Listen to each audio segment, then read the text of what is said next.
کہیں نہ کہیں کسی نہ کسی پوائنٹ پہ آپ کے دل میں ایک ٹک آئے گا کہ یہ تمام وہ خوشیاں ہیں جن کے لیے میں نے ایک وقت پہ اپنے ماں باپ کو، اپنے والدین کو خفا کیا تھا، ان کو پریشان چھوڑا تھا، ان کو ادھورا چھوڑا تھا، ان کے حکم، ان کی درخواست یا وہ جو مجھ سے چاہ رہے تھے وہ میں نے نہیں مانا تھا۔ میں پھر سے یہ دعویٰ کرتا ہوں وہ تمام خوشیاں آپ کے لیے پھیکی ہو جائیں گی، جیسے سالن میں نمک نہیں ہوتا، جیسے چائے میں چینی نہیں ہوتی، وہ پھیکے ہو جائیں گے، کیونکہ آپ کو لگے گا کہ سب کچھ ہوتے ہوئے بھی آپ کو یاد آئے گا کہ یہ وہ خوشیاں ہیں، یہ وہ کامیابیاں ہیں، یہ وہ سکون ہیں، یہ وہ فراخی ہے جس کے لیے میں نے اپنے ماں باپ کو ناراض کیا تھا۔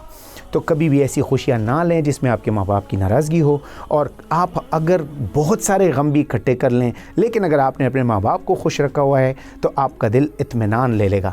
قرآن شریف میں کئی دفعہ ذکر آیا ہے ماں باپ کے بارے میں، والدین کے بارے میں۔ آپ کو خوب یاد ہوگا والدین کے ساتھ نیک سلوک کیا کریں۔ یہ کتنا بڑا ایک سٹیٹمنٹ ہے۔ اللہ تعالیٰ نے کہا میں نے فیصلہ کیا ہے کہ میرے حق کے بعد والدین کا حق ہے، میری عبادت میں کسی کے ساتھ کسی کو شریک نہیں ٹھہراؤ گے، میری بڑائی کے اندر کسی کو شریک نہیں ٹھہراؤ گے، اور اس کے بعد پھر اللہ کا فیصلہ ہے، اللہ نے کہا میں نے فیصلہ کیا اور والدین کے ساتھ نیک سلوک کیا کریں۔ اسی طرح اگر آپ دیکھ لیں تو دوسری جگہ قرآن شریف میں فرمایا گیا ہے کہ شکر ادا کیا کریں، میرا بھی اور اپنی والدین کا بھی۔ اتنا بڑا حکم، اتنا بڑا دعویٰ، اتنی بڑی سٹیٹمنٹ کہ والدین کا شکر گزار ہوا کریں، شکر ادا کیا کریں۔ کبھی ہم ان کے حق کو ادا نہیں کر سکتے، کبھی شکر ادا نہیں کر سکتے جتنا بھی ہم ان کی خدمتیں کریں، لیکن بہرحال قرآن کا حکم ہے کہ شکر ادا کیا ہے ان کا۔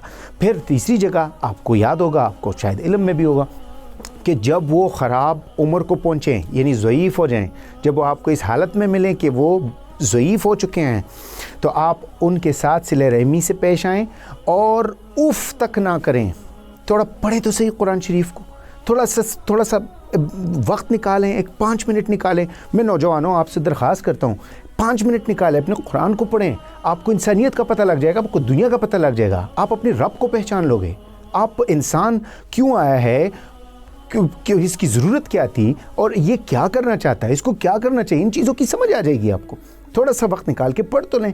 تو ان کو اف تک نہ کیا کریں، ان کے سامنے کندھے جھکا کے رہا کریں، ان کے سامنے اکڑ نہ دکھایا کریں، ان کے ساتھ ادب سے گفتگو کیا کریں، ان کے ساتھ احترام سے پیش آئیں، ان کی خدمت، عزت، احترام کریں، ان کو آگے رکھیں، ساری چیزوں سے آگے رکھیں۔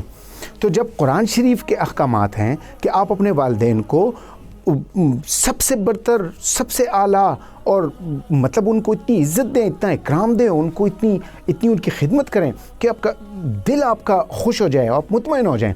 کل کو اگر وہ اس دنیا میں نہیں ہوں تو آپ کو ایک چیز کی تسلی ہوگی کہ میں کر چکا ہوں، میں اپنے دل کے ارمان پورے کر چکا ہوں۔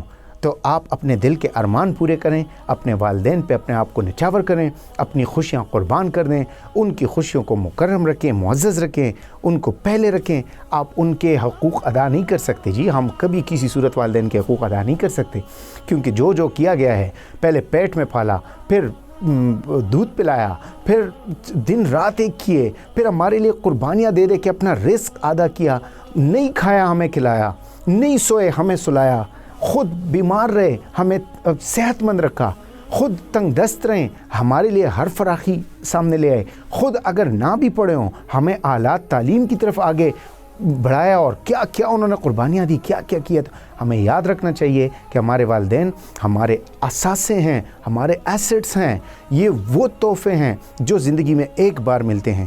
ان کی قدر کیجئے، ان کی بے عزتی نہ کریں، ان کو وقت دیں، ان کو مرتبہ دیں۔ اگر آپ میرڈ نہیں ہیں تو تب بھی، اور اگر آپ شادی کر لیں تو بیوی کے حقوق اپنی جگہ، وہ اس سے انکار نہیں ہے، لیکن آپ اپنے ضعیف ماں باپ کو وہ درجہ دیں کہ انہیں محسوس ہوں کہ آپ ان سے زیادہ کسی کو کوئی درجہ نہیں دے رہے، وہ سب سے پہلے ہیں، وہ سب سے پہلے ہیں، یہ یاد رکھیں۔ تو کوشش کریں۔ اور پھر والدہ، ان کو تو مقام پھر بہت زیادہ ہے، وہ تو پھر 3 گنا سے بھی مطلب بڑھ جاتا ہے۔ جو آپ کو یاد ہوگا کہ صحابی نے حضور پاک صلی اللہ علیہ وآلہ وسلم سے پوچھا تھا کہ مطلب میرے والدین میں سے میرے حسن سلوک کا زیادہ مستحق کون ہے؟ انہوں نے کہا والدہ، ان کے بعد کہتے والدہ، اور پھر ان کے بعد پھر کہتے ہیں، پھر فرماتے ہیں والدہ، اور پھر ان کے بعد تو پھر چوتھی دفعہ والد۔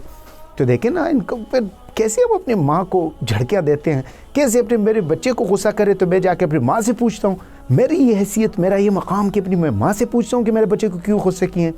تھوڑا سا سوچیں اس چیز کے اوپر، تھوڑا سا غور کریں. اگر میری کسی کام میں کام رکھ رہے ہیں، میرا دل نہیں مان رہا، میرا دل نہیں چاہ رہا، پھر بھی ان کو کہیں بالکل جیسا آپ کہیں ویسا ہی ہوگا. آپ تھوڑا سا غیرت کا مظاہرہ تو کریں. پھر دیکھیں کہ آپ کے ماں باپ جو آپ خوش رکھتے ہیں، پھر اللہ تعالیٰ آپ کو آپ کی زندگی میں کیا دیتا ہے. تو آئیے کہ وعدہ کریں کہ آج کے بعد اگر ہمارے ماں باپ زندہ ہیں تو ان کے لیے دعائیں بھی کریں کہ اللہ انہیں زندہ سلامت رکھیں، لیکن ان کی خوشی کا ہر بندوبست ہم کریں. اپنے بس کے مطابق جتنا ہو سکے ان کے ساتھ ہم ان کی خدمت کریں، ان کی عزت کریں. ماں باپ بیچارے کسی پہ آپ تھوڑا سا معمولی سا ہنسے، ان کے سامنے خوش ہو جائیں گے. آپ اگر ان کو کوئی چیز لا بھی دینا تو وہ واپس آپ پہ کھلا دیتے ہیں، آپ کے بچوں پہ کھلا دیتے ہیں. تھوڑا سا ان کو احساس ہو جائے گا کہ اب وہ کسی کے لیے امپورٹنٹ ہیں. ان کی جگہ ان سے نہ چینیں، ان کی جگہ ان کے پاس رہنے دیں. کوشش کریں گے. آپ سے میں امید رکھتا ہوں کہ آپ میرے ساتھ اس وعدے پہ وعدہ کریں گے اور اس وعدے پہ قائم رہیں گے کہ آج کے بعد ہم اپنے ماں باپ کی بہت عزت احترام کریں گے، اور اللہ تعالیٰ کرے کہ ہم ماں باپ کی اصل حیثیت کو جانیں، پہچانیں، اور ان کی عزت میں، ان کے احترام میں، ان کی خدمت میں کسی قسم کی کمی نہ آنے دیں. اللہ تعالیٰ ہم سب کا حامی و ناصر ہو. اللہ نگہبان.